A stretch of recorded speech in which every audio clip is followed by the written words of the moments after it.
Hey Woodturners, I'm Captain Eddie Castle and welcome to my shop. I got a nifty little project for you today. I wish I did this a couple of weeks ago before Valentine's Day, but there will be another Valentine's Day.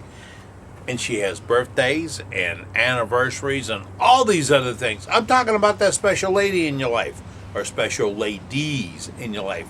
For you brave but slightly stupid ones, that's the way I put it, okay? Alright, here's the project right there. Don't. It's a little pocket mirror. Now this isn't much of a project, but it involves two chalking procedures, a little bit of finishing, and a little bit of imagination on your part. Now, the mirrors, they're available at craft supplies in 2, 3, 4, and 5 inch diameters. The 2 and 3 might work in a purse. The 4 and 5, that'll be on a dresser or in on a makeup table or wherever. And remember, they like to look in one mirror while they look in the other. So an extra one where they do their hair won't be bad. You want to know how to do this? It's a great little project, and you can signal aircraft too with it. All you got to do, watch. And getting this party started, this is where I'm heading. I've got a block of wood. I have it on a glue block.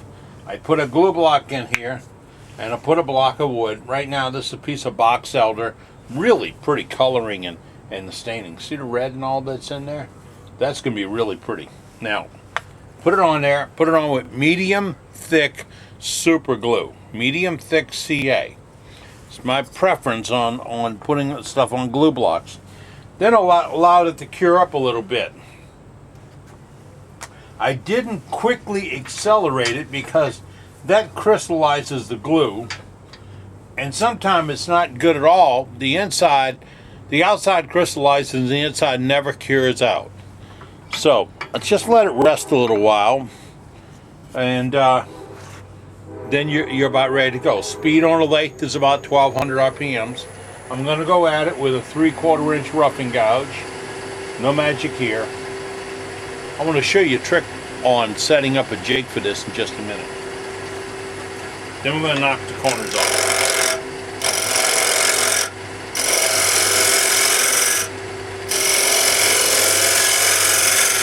Now, I want you to close up on this and see something. Okay, bear with me. This is a roughing gouge. A lot of people just jugging into the wood.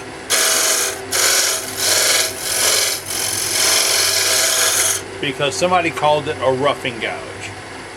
I call it a starting gouge. Because if you roll it over,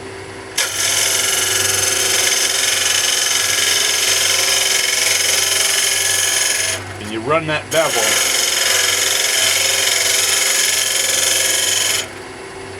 you get such a better slice.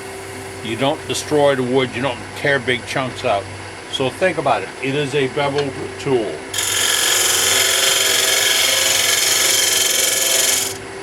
Around here, I'm going to pull my tailstock away and work a little bit on that face. But first, I'm going to show you what I thought about on sharpening this tool. Roughing gouges run with this angle right up here, 45 degrees. You set a basket and you get to the right angle, and all you do is roll the tool round and round to sharpen up that edge. Not regrind it every time, just sharpen it. And if you've got a jig and it's set up right, it takes one pass across the wheel. But how do you set up the right? Now, I have a thing called an AccuSet that I put on my tubes. So when I put the tube in, lock it down, it is at the right spot every time for me to touch up that tool. And then I just pull it out, put it away, and go back to my other rigs. Suppose you don't have this, and you have your own rig, or you have multiple baskets for your tools. Here's the deal. You have a basket, and you do not have the AccuSet. You put your basket in, you push it up, you put a regular dowel. You see, I'm in a cup, and that is going to go to the fence. See that? Now that's just like we used to call a story pole. That set that basket at the exact same spot every time. Then I just tighten it up, make my grind, and when I pull it out and put it away, this stores right there, and I do know that my gauge rod is with my sharpening rake. It's a simple way to get the same cut, the same grind every time, and to quit putting your tool steel on the floor. You need to put it on the wood. Since I'm going to be putting a 2-inch mirror on this, I set my handy dandy caliber to 2.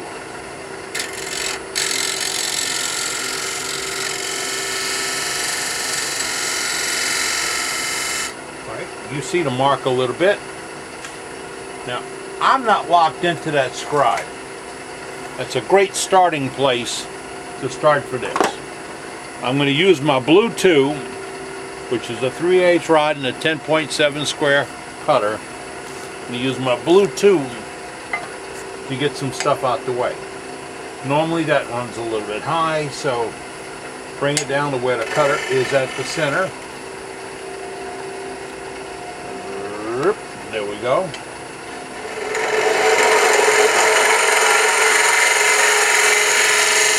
Not all the way to the line.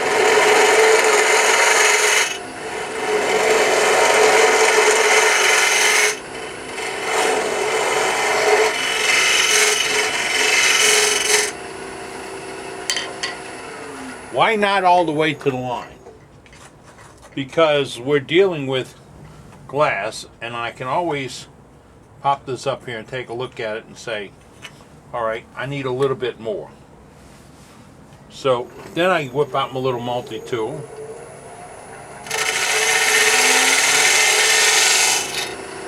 Make a cut. And I would rather do this and get a perfect fit than go fast.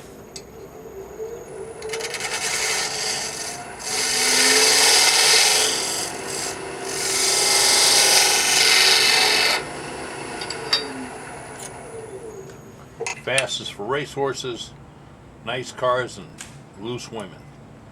There we are. Whoa, don't want it to go in there yet. Now, that'll be my depression for the glass.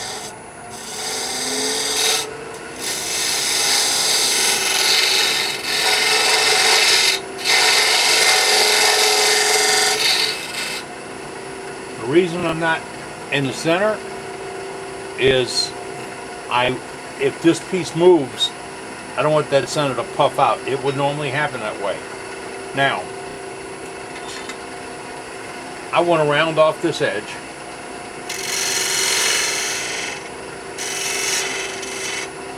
Because that would give a better finish coming up to the beveled edge. See, there's a beveled edge on the mirror. So it'd give it a better finish for the bevel and the curve. And then this gets rounded off. I gotta move you so I can do that. We're actually going to be working on a finished shape. So here, that doesn't sound very smooth. One pass to clean it up. Now overall, I want to pick up this line and carry it around that corner.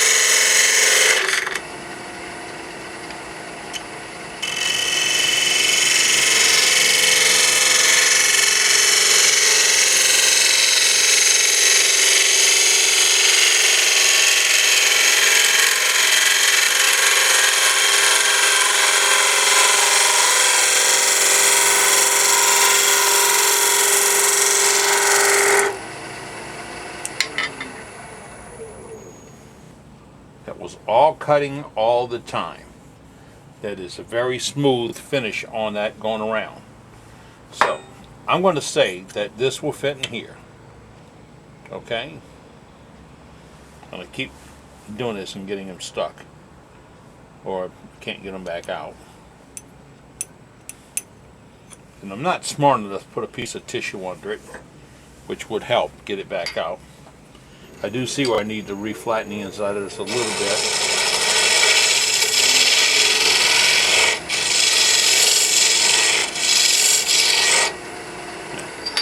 Situation's this. In a moment, I'm going to want to turn this around and finish the other half. But in order to do that, I need to sand, seal, and put some kind of finish on this. That's what's up now. I'm bringing the lathe speed down to about 500 RPMs. Why? Slow speeds sand better, burn less paper.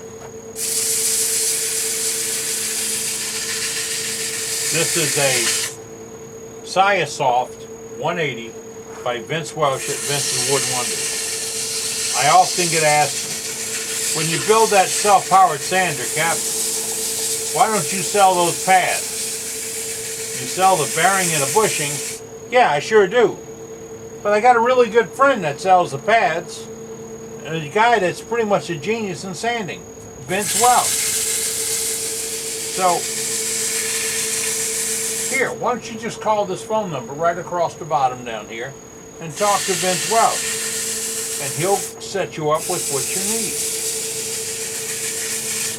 And nothing that you don't. The difference in the people I recommend when I tell you to call this guy and that guy is you will probably be talking to that person when you place the order. When I tell you to call Ruth Niles about an offset mandrel or a bottle stopper or one of the other gizmos she has, you're talking to Ruth. When I tell you to call G-Way Tools, you're talking to Dave. And when I tell you to call Vince Welsh, you're talking to Vince. Big difference when you talk to the people that really know what their product is. Honestly, that's why I answer my own telephone. It's time for some sealer. Sealer I prefer is made by the company called Deft, D-E-F-T. It is a lacquer sanding sealer. It's a 30-minute dry time. And get that, the 30-minute dry time, I'm cutting this 50-50 with lacquer thinner. So the dry time went down, but if you don't let the VOCs whisk away, then you have a problem with the finish that goes over the top because it won't set on it. Now I would put super glue on this for a super shine CA finish because that is a good hard finish. It's impervious to a lot of things. Like if she puts it in her makeup bag and lipstick gets on it, she just wipe it off. It won't go through and destroy anything. That's very critical to seal that area right there, because that's where the adhesive is going to go for the mirror. And if it's dry, the adhesive may suck the solvent out of the adhesive, and it would fall off. An old painter told me one time he sees these people caulking dry wood, raw wood, plain wood. And he just says that's only because they don't know what they're doing and they plan on doing it over again pretty soon. And the painter said that because real painters know that the caulk and sealant has to have something to lock onto, and it doesn't lock onto raw wood worth a darn. So you put the primer on, you seal it, then you put your finish coat on. You know, if you got a crack to fill. Alright, now, in the essence of time, this would get 2 coats, or 3 coats, or coats of CA. Then this would be ready to flip around. Now, this ain't my first rodeo. I've got one ready. I think I have to do an oops on that.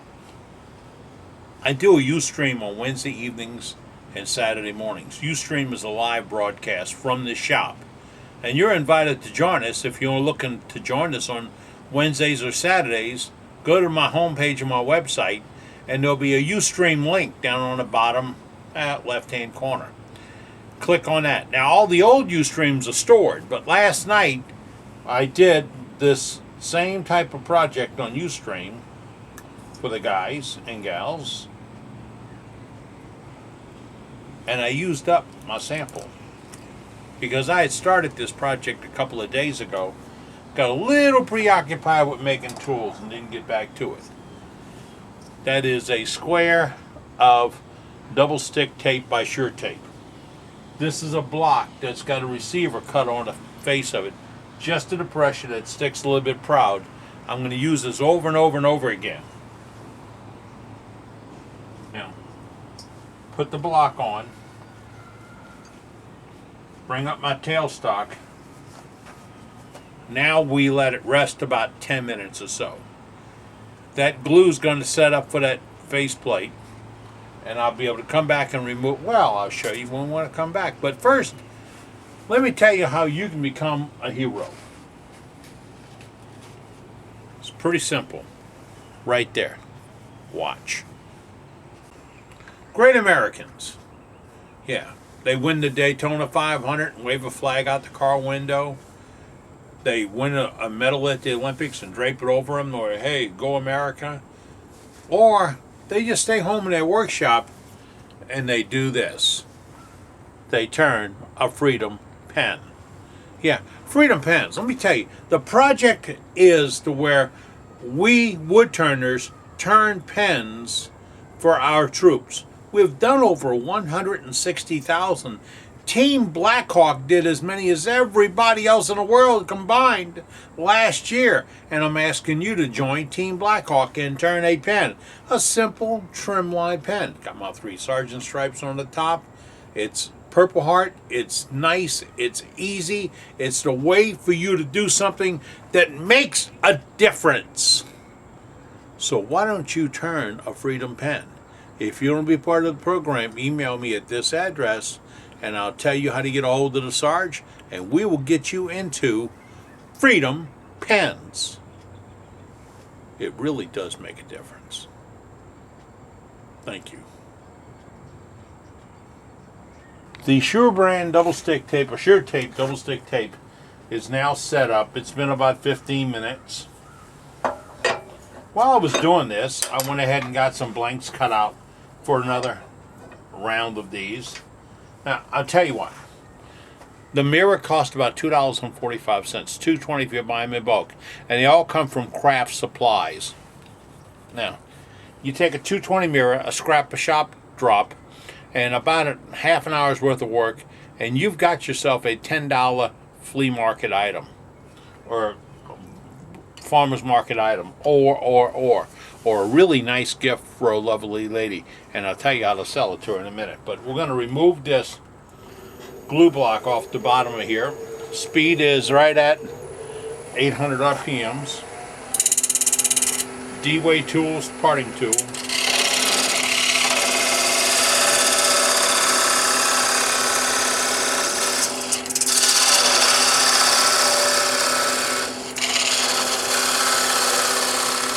Don't jam the block. Cut it. Double cut that so you don't jam the block, because that would not be a good time.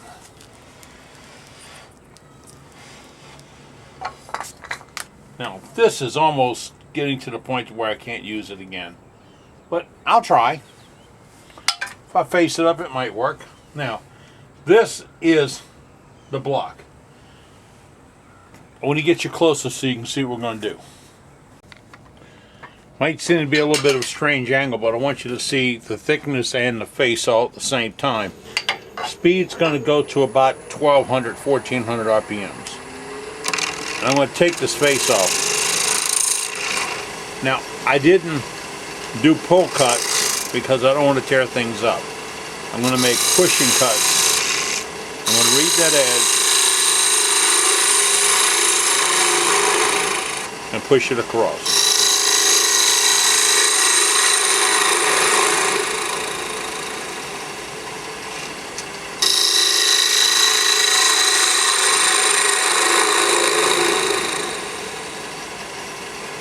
I'm about a 32nd of an inch high, and I can raise the back of my tool to correct it, get rid of that little tip, or I can adjust my tool rest.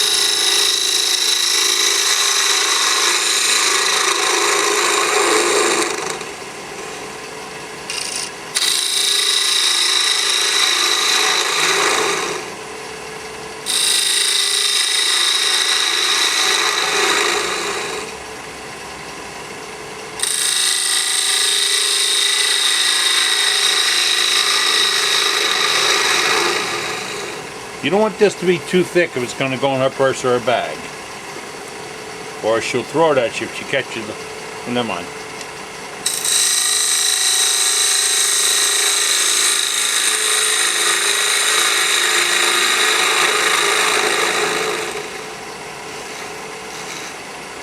That was a slice all the way across. Now, this is slightly domed for the purpose of it won't lock down onto a table or surface when she sets it. It's easy to get your nails under it. You got to think about that with the ladies. Now, I'm going to use a fingernail grind gouge. This is a 3/8 inch D-Way shallow flute. I'm going to push this edge off.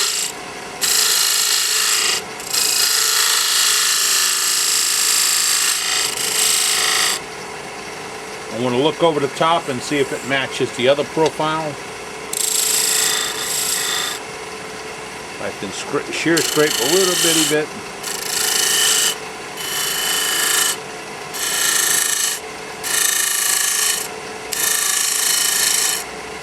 And I want this to be nice rounded transition at the corner. Now, that's a basic piece. Basic, what I would do is sand it, put a finish on it, and walk away from it. But I want to show you some of the other options we have.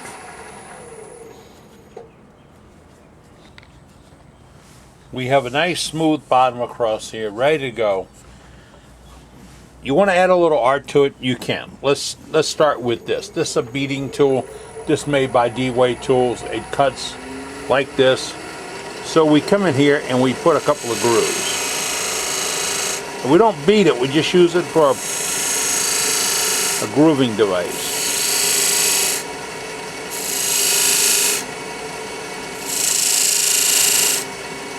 If I went one more, I'd be too close to that edge. Okay? So that just gave me some transitioning around on how this piece can be. And let me see if I can get you in a little bit better and get past the light. There we are. Okay. We're flashing a little bit, and it's because of the light. Beautiful daylight outside. So I'm going to sand this out. 180, 220, 300, pardon me, 320, 400, all size soft. Now we come in with a little bit of the Deft sanding sealer. Speed is down to about 600.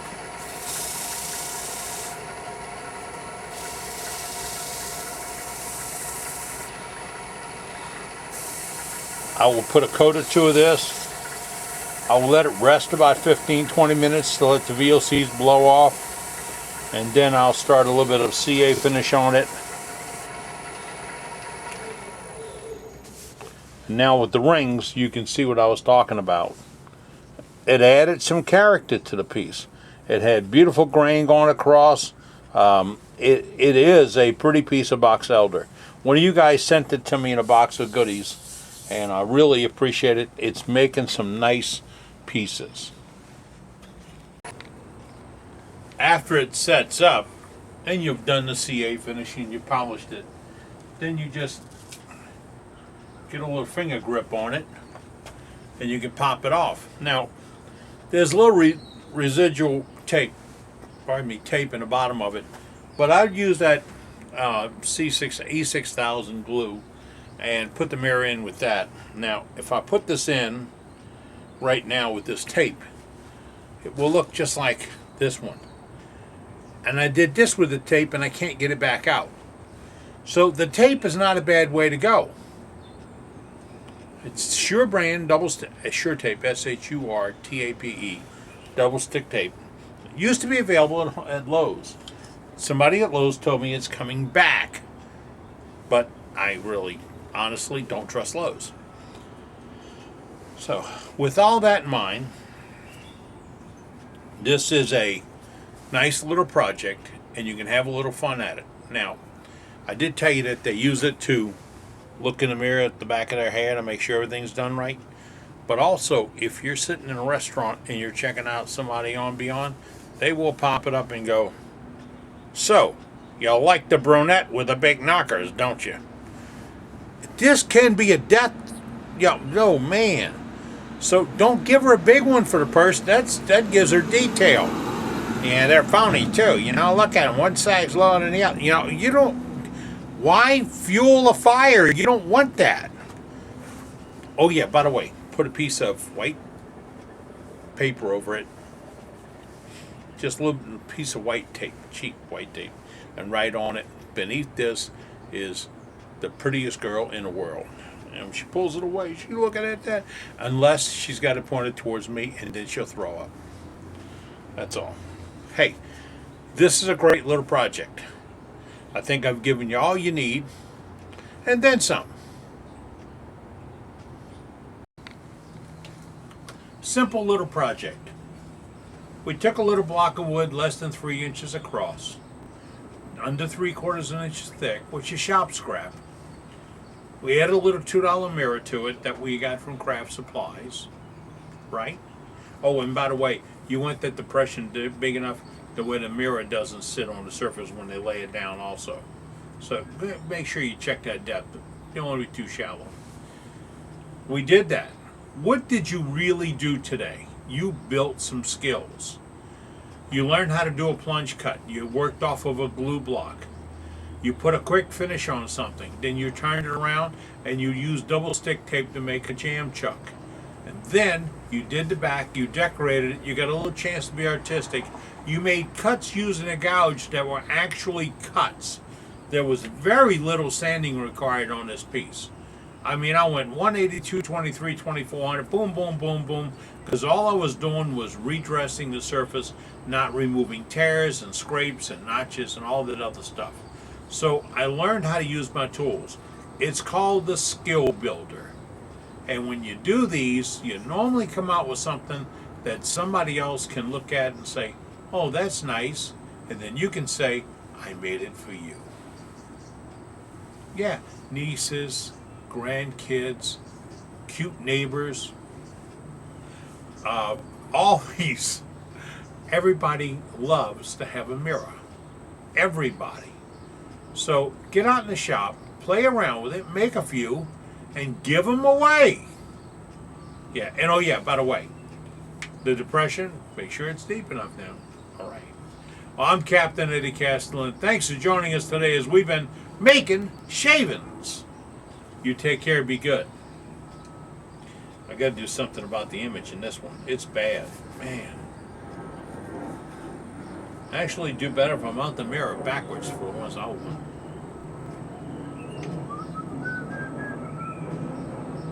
I think it's stuck in there backwards.